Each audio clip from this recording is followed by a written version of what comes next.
And we are recording. All right, thank you. Hello, everyone. I'm Daniel. I'm a software engineer at Intel, and today I'm going to talk about demand paging. For those of you that have been uh, doing, have been doing like software on the computer industry for long enough, you might have heard this quote: 640K ought to be enough for for anybody."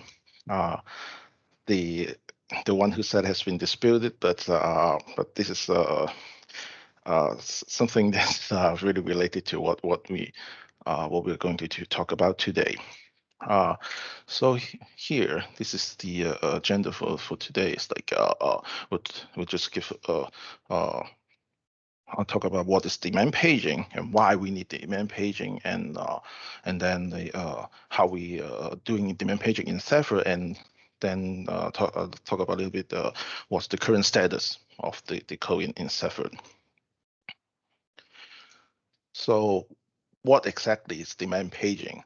Um, it's a virtual memory management scheme where memory page is brought into a physical memory if access is needed. So in the sense, it gives the application more access to usable memory. So the so in the sense that like you you you have a bigger memory space for application, but then you still have a limited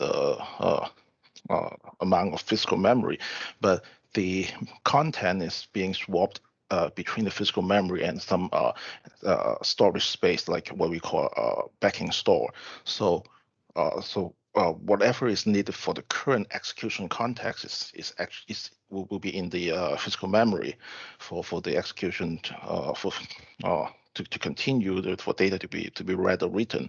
But once it's not needed, it can be actually written back to the backend store to free up the physical memory for for some other content. So there's always back and forth swapping here, and the because of this, because we need the virtual memory, that means the hardware will require MMU memory management unit for the translation between virtual memory and physical memory for the mapping, page table, and all the kind of things. And in terms of backing store, is just like I say, it's there to store the page that's temporarily not in the physical memory. So usually this packing store is lower cost. You can use like a spy chip or some eMMC and some things that's usually cheaper than SRAM or DRAM. For those of you who have used system with uh, like very small memories, you know you've heard of like page files in Windows, which is used in this way a little bit. When you need more memory, then the content of the current process got swapped out to the page file, and then free up the memory for a new program to execute, that kind of thing. So Linux has swap files and swap partition or disk. So this is uh, what demand paging is in a like a kind of like a higher level description of it. So why do we need demand paging? The one of the biggest, there are two main reasons I can think of. The first reason is that uh, just more code and data, because like there are more features we want to put into the device, and also like complex ideas requires more code and data. For example, if you're uh, developing a device to say uh, listen for keywords, then you need some memory uh, to store the say the you need a buffer to store the sound data, so you can process it later. So that it's not usually sound doesn't require that much, but for say a microcontroller device, the memory is really limited, and even a 1 kilobyte of buffer is a significant portion of that of the main memory. And when you think about if you need to process images, that requires a lot more memory, because like unless you're dealing with 1-bit images, if you're dealing with like 8-bit, even like a real color 16-bit, 32-bit images, it may require a couple megabytes for very small image, that kind of thing. So and then you need to write the code to process data. So that's why like more features, complex ideas requires this kind of requires more memory to be available for the code to execute. And another big reason is the consolidation. Like instead of having like a multiple devices doing multiple things, they try to cram all this into say one device. One of the reasons would be for like cost saving. So you have just one chip to do everything instead of like 4 or 5 chips doing the same thing, doing different set of things. So that means in that particular device that consolidate into one, it's like the more code, more data. Like that's why we would need more memory. And also, there's always someone who's asking us for the developer to deliver them the world. So we need more core memory. That's the basic idea. There's more core memory for feature, for data, and also the consolidation of multiple devices into one to do the same thing of that set of devices. So demand paging is a way to give the application an impression that we have more memory than what is available as physical memory. So on the upper half, you can see like just if you are not using demand paging, the amount of physical memory is just like just tiny bit of the green one. And if you're using demand paging, then it will this is the impression that the application has is like this, the physical memory plus the backing store. So it has that kind of memory that kind of memory space to play with to store data to execute code.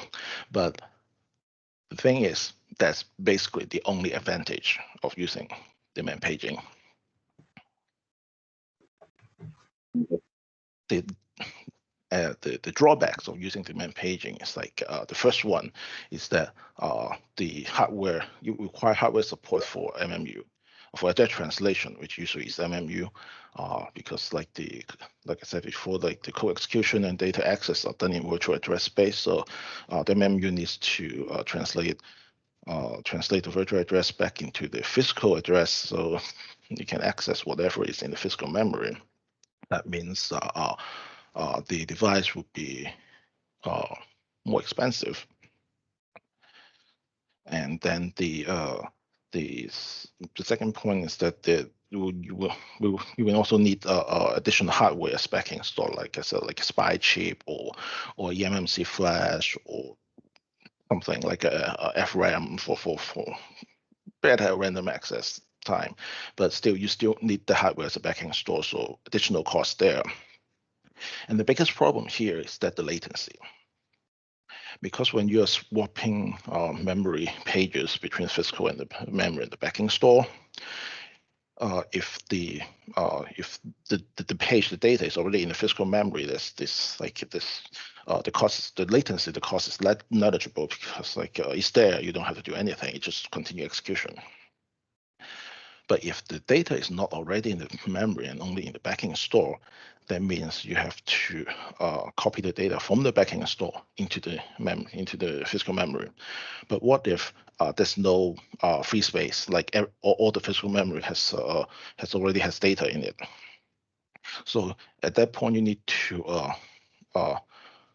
swap the data from the memory out, write it back to the backend store if the data has already been modified. If it has not been modified, then you can just discard the page and read a new one into it. So the cost there is just the copy from the backing store from the physical memory. But if the data has already been modified in the physical memory, then you need to write it back into the backing store, or else next time you read it back, the data would not be the modified one, would be the some this from would be from some like distant history, which is not useful at this point. So you need to write the modified data back to the physical memory, and that incurs additional cost. And and the backing store is usually smaller, not smaller, but a slower speed, usually much slower than say the SRAM or DRAM. So the reading and writing back and forth from the backing store to the physical memory has actually a significant cost in terms of like execution, like in the execution speed. So with this regard, when talking about RTOS, this is one thing you have to be aware of when you're using demand paging. So, any question up to this point before we go into talking about how we implement demand paging in Zephyr?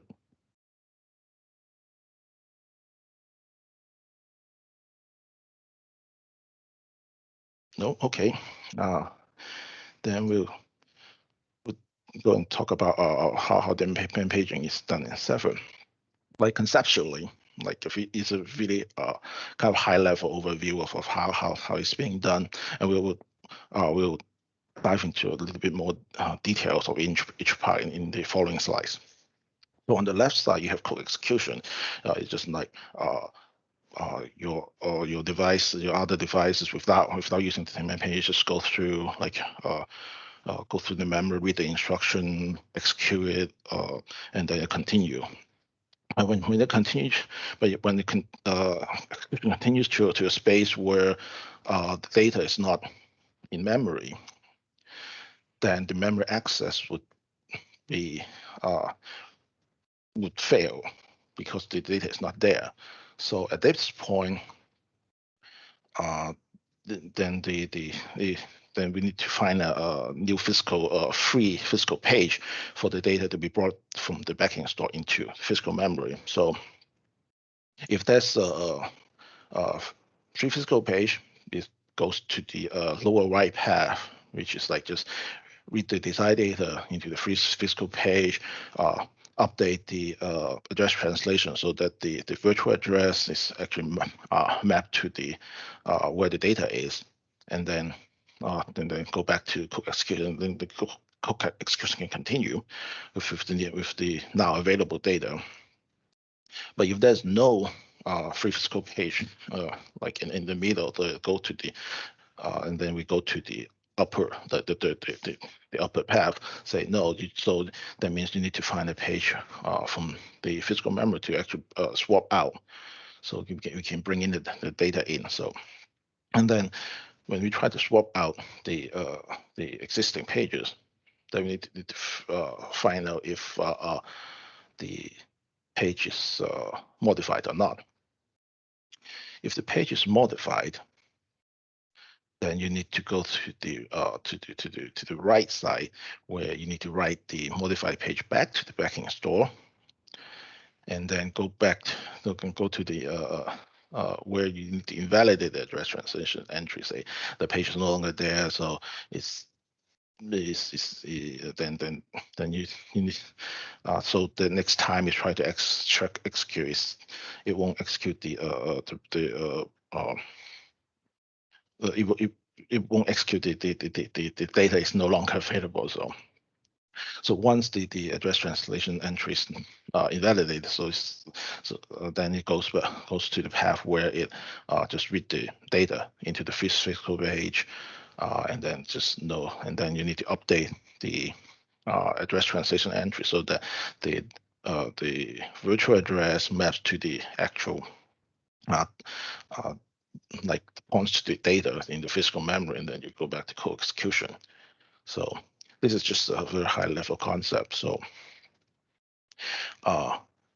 what Zephyr actually does when, say, when the byte is not in memory. So by is expanding the part in the like the on the left side, like bytes in memory into this, into the one in black. The other parts still remain the same. The gray out part still the same. So when memory access is when you go code execution with memory, so you needs to read the instruction, read the data, the kind of thing. So it and it needs when it's accessing the data, the hardware itself will determine where there's a page fault. A page fault. One of the reasons for page fault is that the virtual page is not there. So basically, just the data is not there. So at that point, we need to just go through the other side of the demand paging process to bring in the data. But if the virtual page is already there, that means like there's something else going on.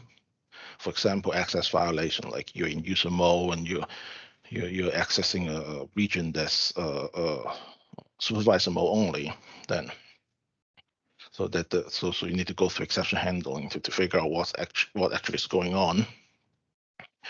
And next slide is going to talk about the actual like swapping. So expanding the swapping side of the whole thing.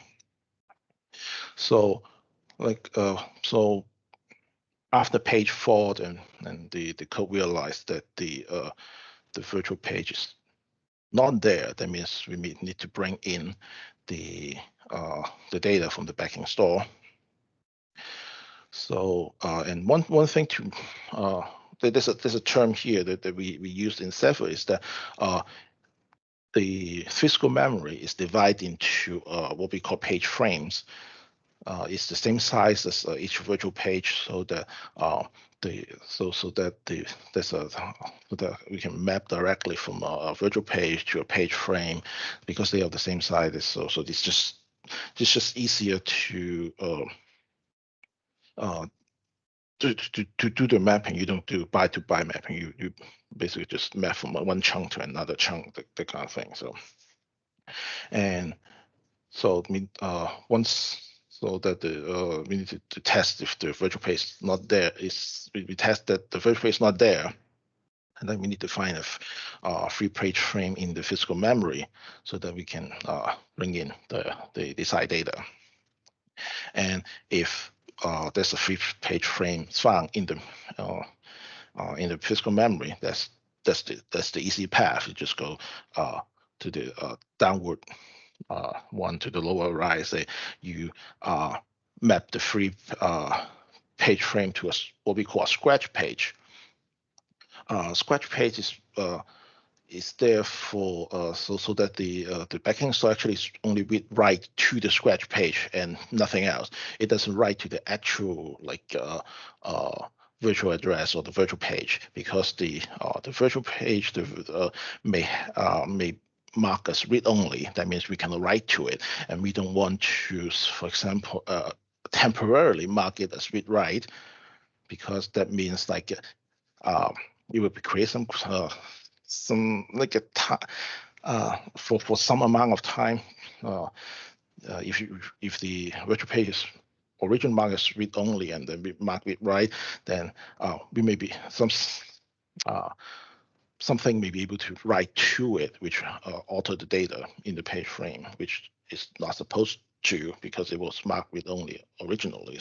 That's why we have a scratch page there, so that the virtual page itself has to still has the original permission, and then the scratch page is marked read write, so the backing store can read and write to it.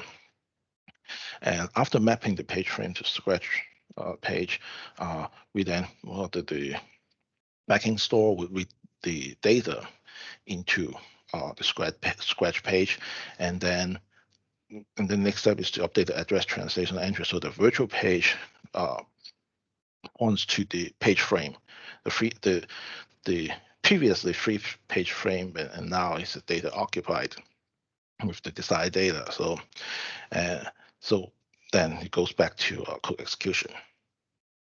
So if there's no free page frame found in the system, then it will go through the upper path, where it first will try to invoke eviction algorithm to find a page frame to swap out.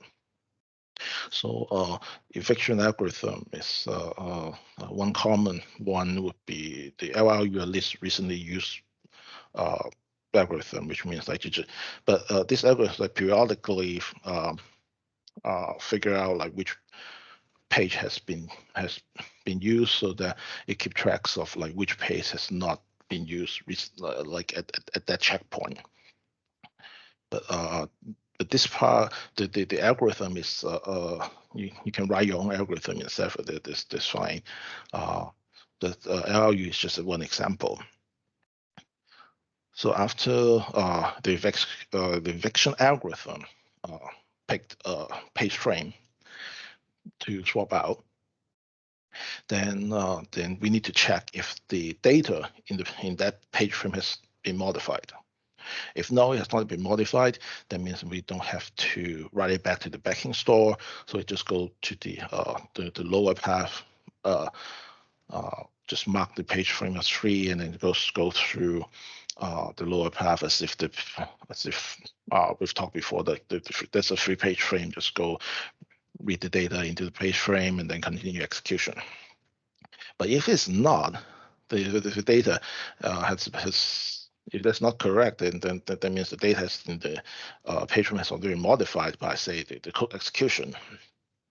Then we need to map the modified page frame to a scratch page. And then the backing store will write from the scratch page back to the backing store, and then we also need to invalidate the translation to the virtual page, so you will know.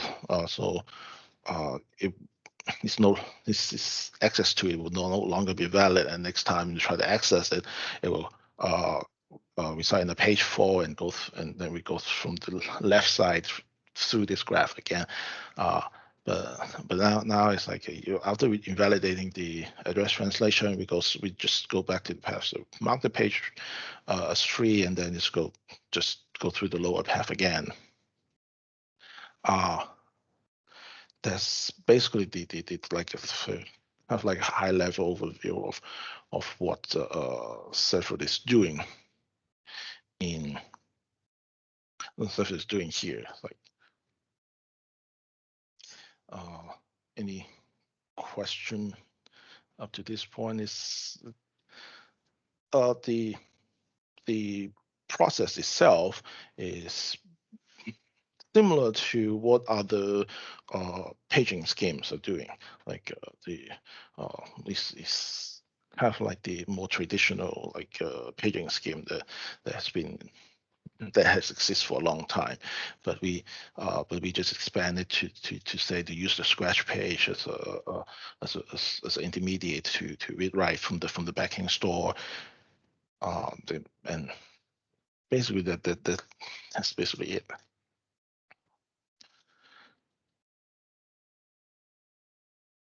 No question up to this point. Okay.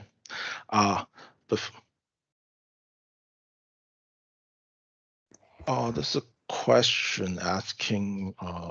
Wait, let me look at the chat.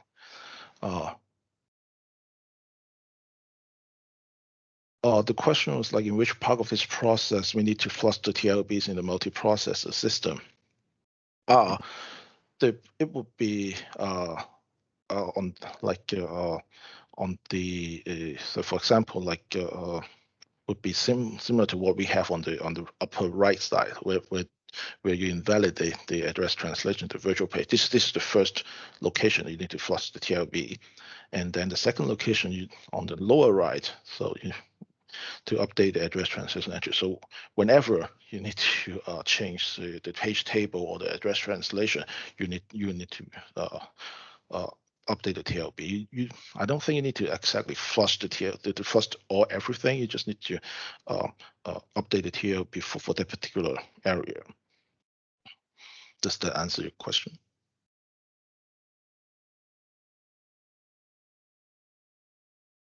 Okay. Any more questions?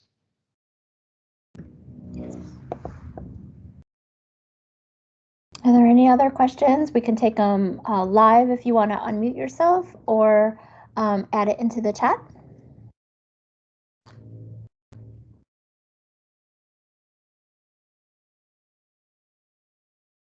Okay, I don't think we have any questions. This was a great presentation, Daniel. Thank you so much. Oh, actually, there's still one more slide. Oh, okay.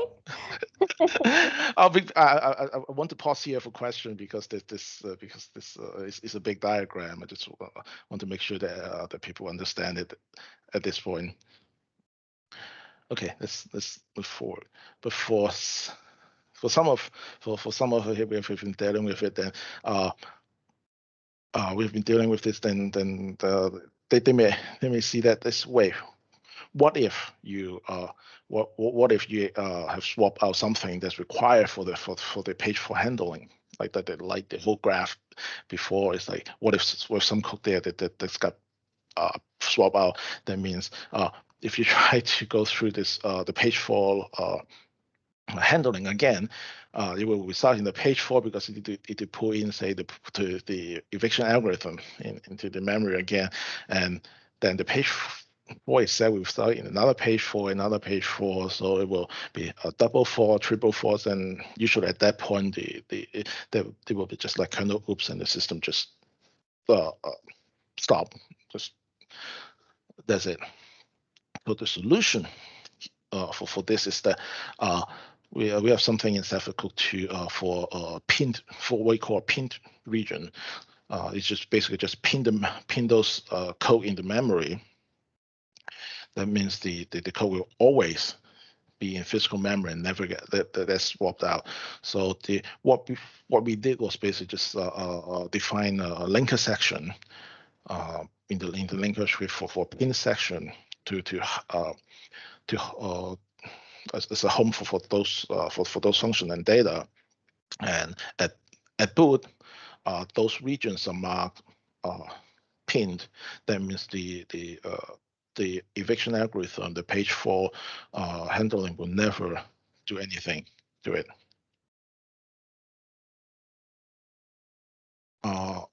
Let me get back to there's a question on the chat. Let me finish this slide and then I can answer, and then I'll answer your question. So let's continue with this slide. Wait, where was yeah, the pin session is like the pin session will be the home for those like code and data that cannot be swapped out. And in the Zephyr code, so we can prefix the functions or data with underscore pinned function or pin data or pin BSS or pin in no init, that kind of things. It's in the code, but it hasn't been those prefix has only been applied to some of the x86 function and not to the main kernel yet. The next steps actually would be to scrutinize all the kernel function and put the pin prefix to those functions so that the pin function actually works. A bonus to all the pin section is that we can also do a boot section. So that so you can put only the boot related function in there. Those code and data will only need during the boot process and nothing else. That means like those sections can actually be paged out and never be paged in again. So that's another bonus for doing the linker section work. So let's talk about the current status of demand paging in Zephyr. On the architecture side, only the x86 32-bit has the architecture code to support demand paging. The core kernel has all the code there, but we still need the architecture side to support the demand paging for, say, manipulating page table or that kind of things. On the eviction algorithm side, we only have a sample NLU, a not recently used algorithm in tree just for testing. And on the backing store implementation, there's only one that's just using MEMS lab for as a demo and also for testing. That's it. So at this point, it's a very it's just bare minimum so we can test the code to make sure that there's nothing wrong with the code. Just basically just CI to make sure that nothing breaks it. So there's two questions in the chat window. One is one they're asking that in some critical real-time system, we need to preview the page table to avoid page fault at runtime. And the question was which code primitives we can use in Zephyr for this. About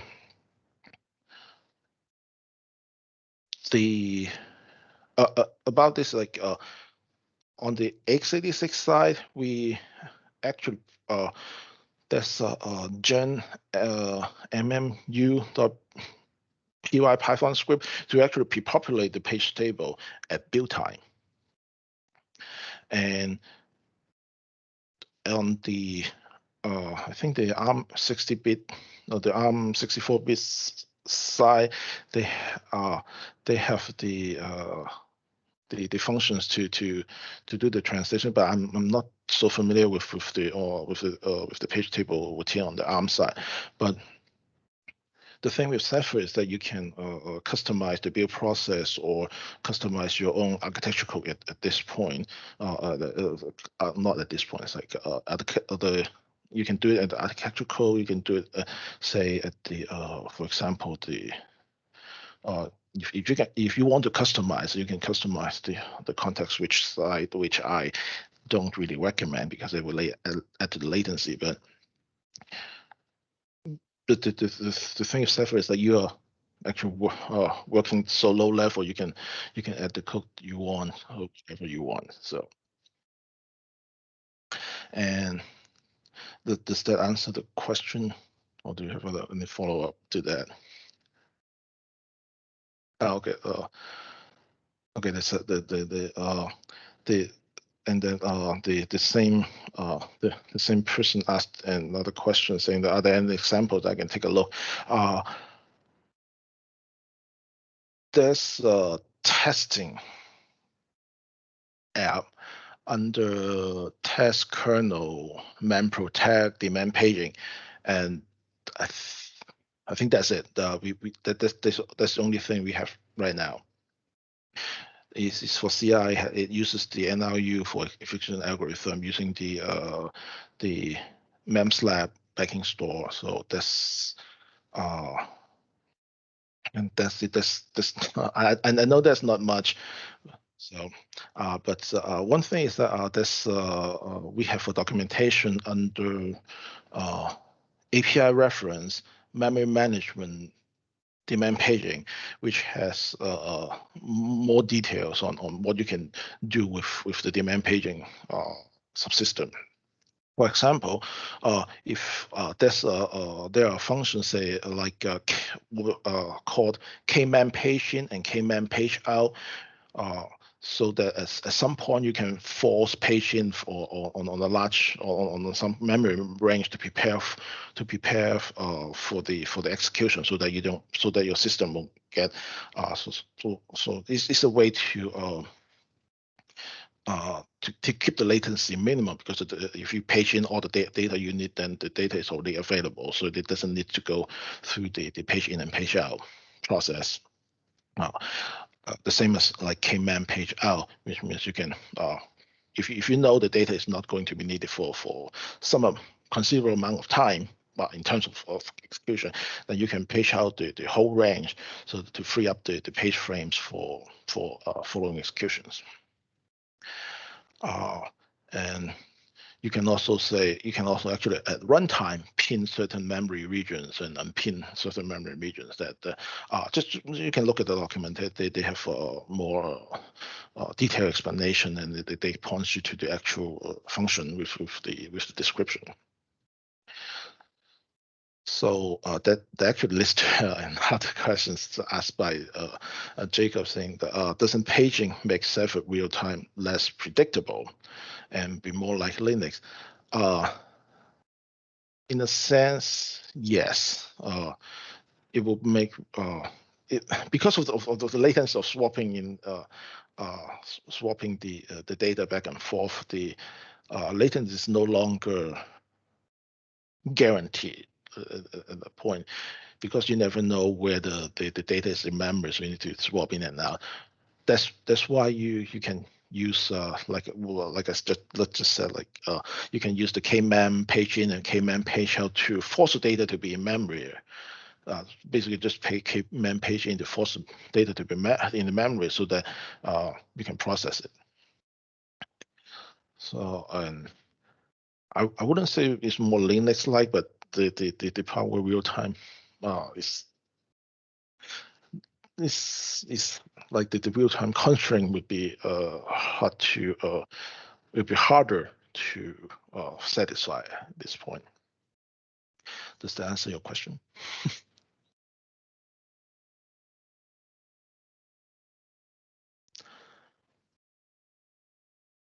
All right.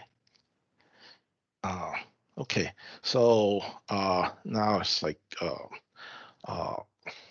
question times. If you have any more questions for me, you can always reach me on Slack or on GitHub. My username there is DCPLEUNG.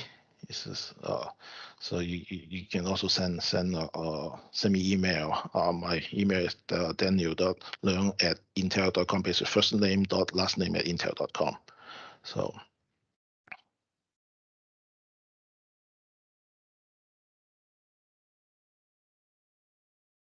Any questions?